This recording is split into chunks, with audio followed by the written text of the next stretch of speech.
जर पाणी चुकलेलं असेल तर पूर्ण हरभऱ्याचं उत्पन्न हुकू शकतं. यासाठी योग्य पद्धतीचं पाण्याचं व्यवस्थापन करणं गरजेचं आहे. कसं करायचं चला जाणून घेऊया. शेतकरी मित्रांनो, हरभऱ्याला एकूण 4 टप्प्यामध्ये आपल्याला पाण्याचं व्यवस्थापन करायचं आहे. पण पाणी देत असताना मापातच आपल्याला पाणी द्यायचं आहे.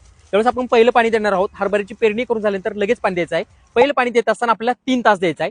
दुसरं पाणी शेतकरी मित्रांनो आपल्याला 20 दिवसांच्या दरम्यान द्यायचं आहे. हे पाणी देत असताना आपल्याला 1.5 ते 2 तासच द्यायचं आहे. जर तुमची जमीन खूपच हलकी असेल तर अशा वेळेस तुम्ही 2.5 तास देऊ शकता. पण जमीन जर अतिशय भारी असेल तर अशा वेळेस 1.5 तासच द्यायचा आहे.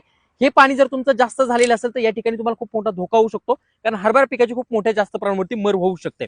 तिसरं पाणी देत असताना शेतकरी मित्रांनो ज्यावेळेस हरभरा पिकाला 2 ते 3% फुलं लागायला सुरुवात होईल त्यावेळेस तिसरं पाणी आपल्याला द्यायचं आहे. हे देखील पाणी देत असताना आपल्याला 2 तास द्यायचं आहे. तसंच शेतकरी मित्रांनो 4 नंबरचं आपल्याला चौथं पाणी द्यायचं आहे. त्यावेळेस हरभरा पिकाचे जे काही फुलाचं रूपांतर 100% घाट्यामध्ये होणार आहे त्यावेळेस हे पाणी द्यायचं आहे.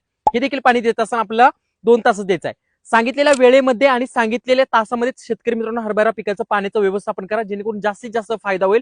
आणि एक बोनस टिप शेतकरी मित्रांनो, जे काही पाणी तुम्ही दिलेलं असणार आहे हे पाणी दिल्यानंतर ज्यावेळेस वापसा होईल त्यावेळेस फवारणीचं नियोजन करा, जेणेकरून फवारणीच्या औषधांचे रिझल्ट तुम्हाला या ठिकाणी डबल यायला फायदा होणार आहे. आणि अशाच नवीन माहितीसाठी आपल्या पेजला फॉलो नक्की करा. धन्यवाद.